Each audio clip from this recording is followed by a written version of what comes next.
Pues es martes, es 20 de mayo. Lo importante, China baja los tipos de interés en 10 puntos básicos, los tipos de interés para préstamos a 1 año y 5 años para estimular el consumo. Eso es lo importante. Y la bolsa de Shanghai está subiendo por encima del 1%, pero ¿qué es lo relevante? Lo relevante lo tenemos en la primera economía del mundo, donde la rentabilidad del bono americano a 30 años está por debajo del 5%, aunque el 30 años llegó a tocar esa cota en la jornada de lunes tras la rebaja de calificación por parte de Moody's, tras quitarle la triple A a los Estados Unidos. Pero es que también tenemos por debajo del 4,5% la rentabilidad del 10 años americano. Hubo un primer susto por parte de los bonos y por parte de la bolsa a la retirada de la máxima excelencia, la calificación de los Estados Unidos, que va a suponer que algunos fondos de inversión, inversores institucionales, no van a invertir en deuda pública americana.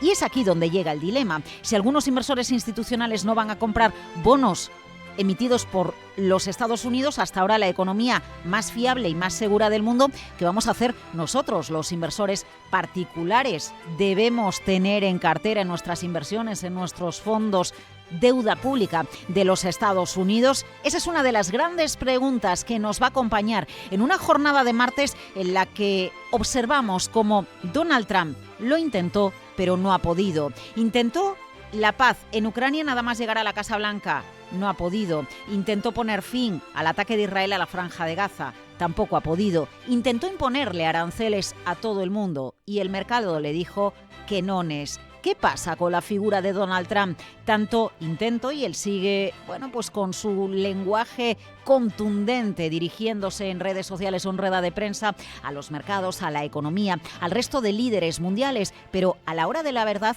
todo lo que intentaba, se va consiguiendo a duras penas o ni siquiera se va consiguiendo. Hoy vamos a hablar de todo ello en la entrevista Capital. Lo vamos a hacer a partir de las 8:10 de la mañana con la ayuda de José Antonio Gurpegui, director del Instituto Franklin de la Universidad de Alcalá. ¿Qué pasa con Donald Trump? Lo intenta, pero no puede. En economía, en geoestrategia. Quien sí que consigue dar pasos al frente, y es aquí, en Europa, es el primer ministro británico, Starmer, tras el encuentro mantenido con los líderes de la Unión Europea, llegar a un acuerdo que parece que deja en la cuneta el divorcio del Brexit. No vuelven a la Unión Europea, pero sí se cierran acuerdos en materia clave como la pesca, como la alimentación, como la defensa. Lo primero que decía Starmer sobre el acuerdo era esto. This is the first UK-EU summit.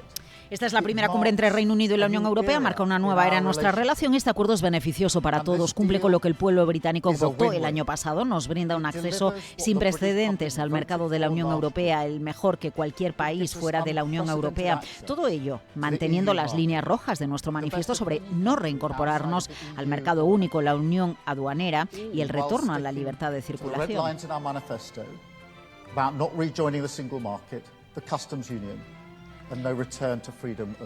Claro, es que si el mercado europeo, el consumo que realizamos los europeos, le interesa y mucho a los chinos, le interesa y mucho a los americanos, ¿cómo no le va a interesar a los británicos, aunque no formen parte de la Unión Europea? Ojo, que lo que también le interesa a los británicos es poder acceder a las ingentes inversiones que planea realizar Europa en materia de defensa. Starmer. También hemos establecido una nueva alianza de defensa y seguridad para fortalecer nuestra cooperación y fortalecer nuestra seguridad, algo vital en esta nueva y peligrosa era, y abrirá la puerta a la colaboración con el nuevo Fondo de Defensa de la Unión, brindando nuevas oportunidades para nuestra industria de defensa.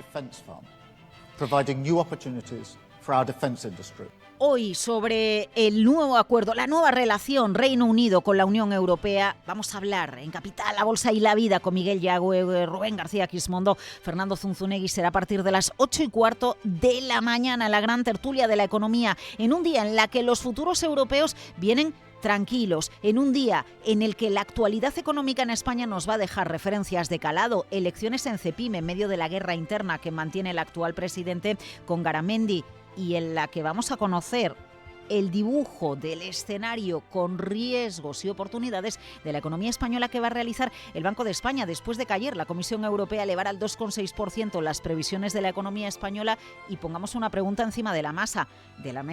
La macro va muy bien, vamos a crecer este año un 2,6%. Pero ¿qué pasa con el día a día de la gente? La calidad de los salarios, el acceso a la vivienda. ¿Por qué las grandes cifras macro de la economía española no acompañan los problemas que en el día a día tiene la gente? Es uno de los asuntos capitales que hoy vamos a abordar en Capital, la Bolsa y la Vida. Futuros europeos al alza. También el Bitcoin por encima de los $106.000 en una jornada que comentamos en titulares con la ayuda de Guillermo Luna.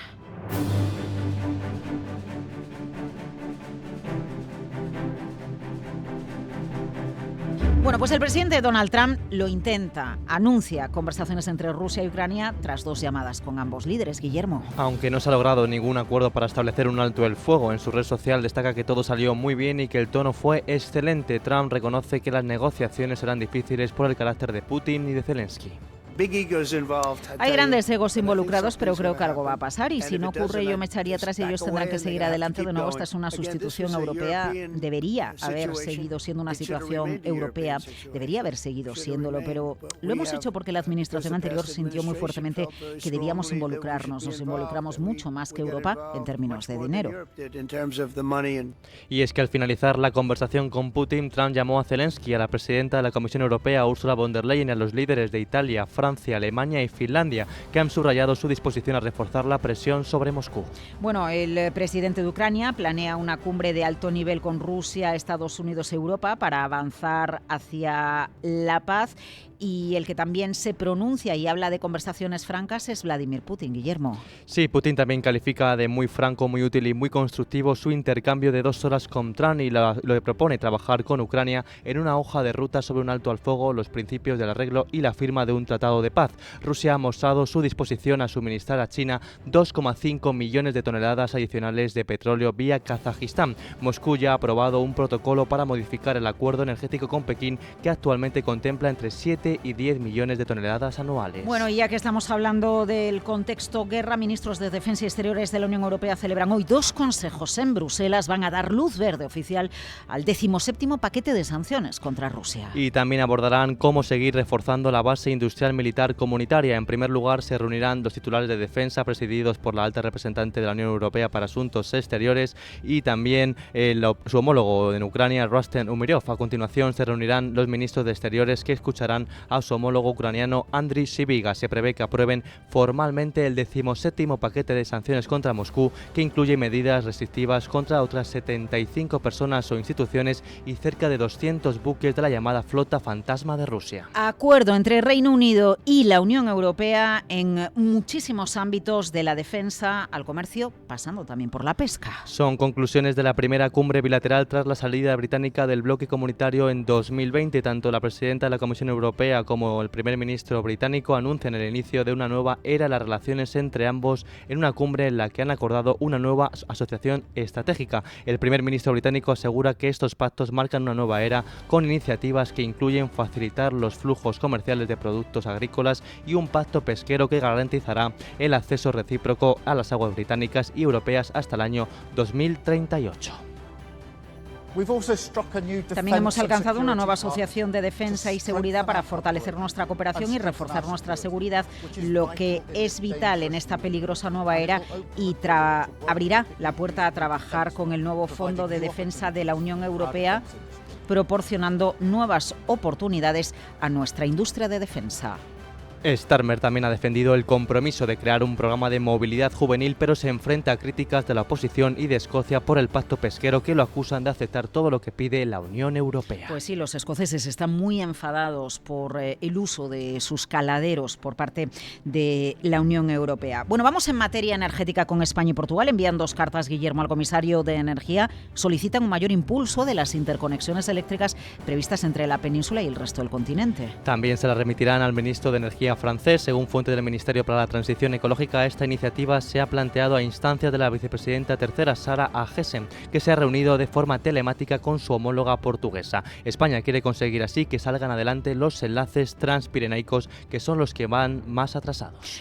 Cepime elige hoy a su nuevo presidente para los próximos 4 años, Gerardo Cuerva, el actual, frente a la candidata de la COE, Ángela de Miguel. Los 505 vocales representantes de las 147 organizaciones territoriales y sectoriales de Cepime están llamados a participar en la Asamblea Electoral para elegir también a su nuevo comité ejecutivo, en una votación que estará abierta durante un par de horas desde este mediodía. Cuerva llama a avanzar hacia una organización con voz propia para defender los intereses de las pymes y también comprometida con la libertad de empresa. De Miguel aboga por una organización que sea útil a las pymes y también más reivindicativa en el ámbito sociolaboral y también que sea capaz de influir en las políticas públicas. OPA de BBVA por Sabadell. Hoy va a hablar Onur Jens, lo va a hacer para presentar una aplicación del BBVA. A ver si dice algo de la OPA, porque lo que está haciendo ya el Ministerio de Economía, Guillermo, es analizar el resultado del formulario en el que nos consultó a todos sobre precisamente la operación, sobre la oferta. Así es, debe decidir antes del 27 de mayo si eleva esta cuestión al Consejo de Ministros, que podría endurecer las condiciones de la operación. El ministro Carlos Cuerpo ha explicado que esperan tener más información para después tomar esa decisión, tras la que tendrían otros 30 días. Estamos ahora mismo haciendo un análisis pormenorizado de toda la información que está a nuestra disposición, incluyendo también ese primer análisis de los resultados que vienen de la consulta pública, que como saben se cerró a últimos de la semana pasada. Este es el punto en el cual ahora lo que queremos es tener toda la información posible y tomar esta decisión con todas las garantías. La OCU ya ha calificado de irregular la consulta pública lanzada por Economía. Señalan que son los accionistas los que deberían decidir libremente sobre la operación. Así considera que el trámite es irregular. Además, añade que la iniciativa de Economía lo único que consigue es crear confusión entre los actores implicados. Bueno, hablando de economía, a ver qué dibujo de la economía española hace hoy el Banco de España. Lo último de SACPUL y EY es que la economía española va a crecer un 2,3%, advirtiendo de incertidumbres y de entorno internacional. Son factores que pueden hacer que España crezca menos este 2025. Sí, aún así son 3 décimas menos que la previsión de la Comisión Europea para España, una desaceleración que vendría motivada por factores como la incertidumbre en política comercial, un posible tensionamiento de las condiciones financieras y la volatilidad cambiaría, y también cambios demográficos y reducción de la mano de obra. También apuntan a riesgos relacionados con un aumento del descontento social. Respecto al segundo trimestre, el crecimiento del PIB se situaría entre el 0,5 y el 0,6%, una ligera desaceleración frente al crecimiento registrado en los 7 trimestres previos.